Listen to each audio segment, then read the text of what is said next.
Give me a minute and let's talk about what today is. Today is Tuesday, February the 21st, 2023, day 636 of the full-scale invasion of Ukraine. But the war started, really, its roots are 10 years ago today. 10 years ago today, a ragtag group of students gathered out on the Maidan, a public square here in Kyiv,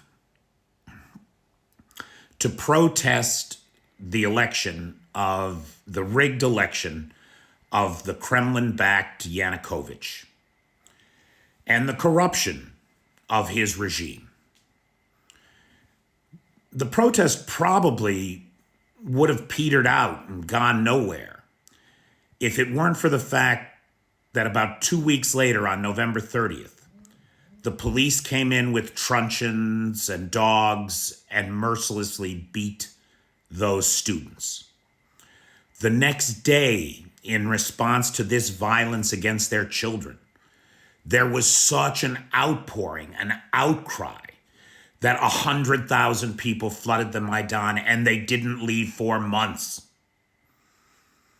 Clashes with police would become more regular over the month of December of 2013. In January, in the bitter cold, 100,000 people, even more, occupied the streets, demanding legitimate government, demanding that their votes count, demanding that the sole purpose of government is to execute the will of the people for the benefit of the people. The way it's supposed to be. In January of 2014, the government passed a slew of anti-protest legislation, trying to bully the people off the streets, try to bully them out of their positions. More police clashes, more riot gear, more trouble in the streets.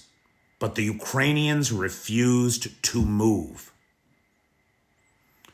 Then the unthinkable happened. On February 20th of 2014, we don't know who to this day, but someone on the roof of a nearby hotel started opening fire, massacring Ukrainians in the streets. And still they wouldn't leave. Instead, they started to burn the buildings around them, throw rocks at the police, do everything that they could to claim the streets of this city for themselves, and not for those with money and power who would betray them at every step. The outcome of the blood spilled that day, the innocent blood spilled by the forces of autocracy, was that Yanukovych fled the country and the people of Ukraine won. They won. That's when things got bad. Putin would soon invade Crimea and take Crimea for himself.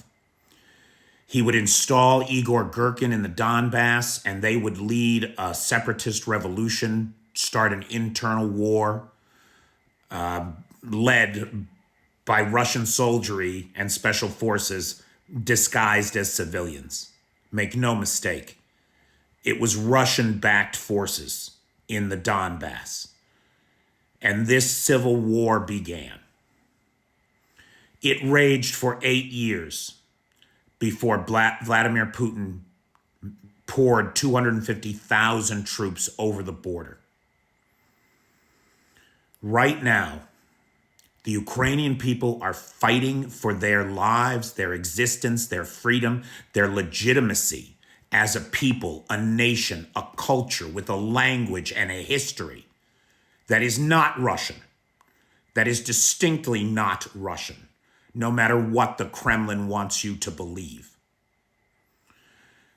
The fight, this is the frontier of the fight for democracy. The stability of Europe is threatened by what the Kremlin has done here. All people of conscience should remember the Maidan today and should do what they can to support these people in the fight of their lives. Thank you, my friends.